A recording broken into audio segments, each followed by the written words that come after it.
All right, today we are diving into a huge psychological hurdle, one that holds so many of us back, that deep, nagging fear of losing.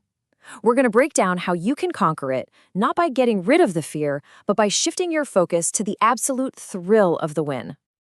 This quote from entrepreneur Robert Kiyosaki just hits the nail on the head, doesn't it? It perfectly captures that mental battle we're all fighting.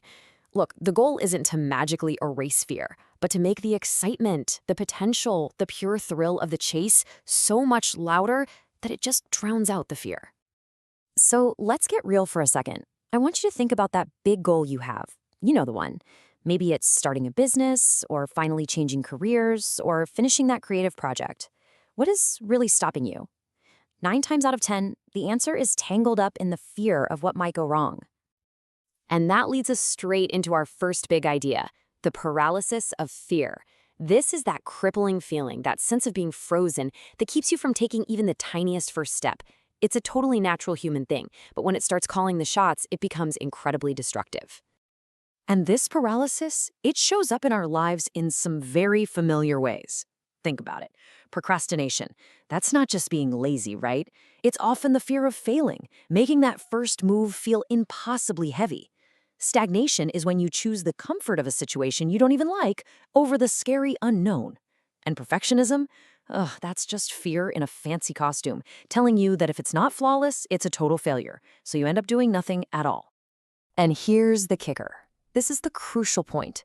When your fear of losing is so powerful that you decide not to even try, you have guaranteed the exact outcome you were trying to avoid. You've already lost by default. You lost the second you refused to even get in the game. Okay, so how in the world do we break this cycle? It is all about shifting your perspective.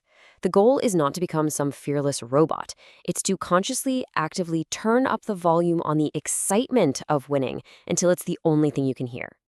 It really is a mental tug of war, isn't it? On one side of the rope, you've got fear, pulling you toward focusing on setbacks, dreading stakes, worrying about what everyone will think. But on the other side, you've got excitement, and it's pulling you toward the thrill of the challenge, the value of what you're going to learn, and the incredible energy of what's possible. You get to choose which side to give your strength to. And here's the secret sauce. Your vision of success has to become more detailed, more colorful, more emotionally charged than your vision of failure. When you can almost taste that reward, when it feels absolutely real and tangible in your mind, that's the moment you find the strength to push through the fear and finally take action. Okay, talking about mindset is one thing, but how do you actually apply this stuff? Let's make it super practical. We're going to break it down into a simple 3-step action plan you can start using today. First, you have to define your win. A vague goal like be successful has zero emotional power. But a specific goal, like I will finish writing the first 3 chapters of my book, or I will get 3 new clients this month, now that is tangible. That's exciting. Second, acknowledge the fear. Don't fight it.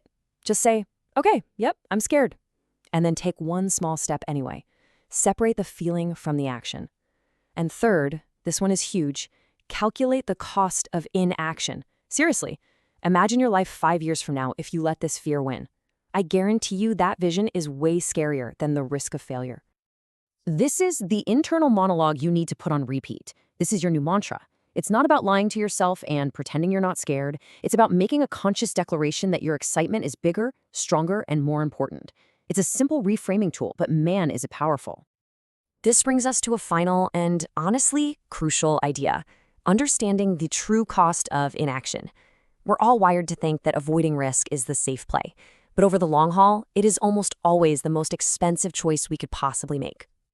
Because let's be totally honest, the biggest loss you will ever experience isn't failing at some project or losing a bit of money.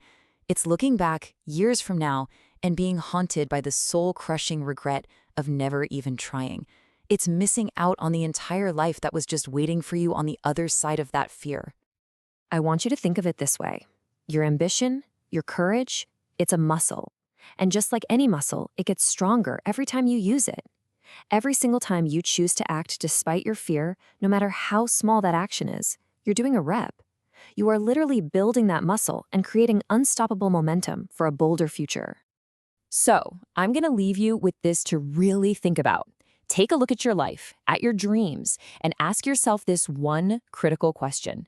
What goal is so important, so exciting, that it is absolutely worth the risk of failure? Find that, and you've found your reason to play to win.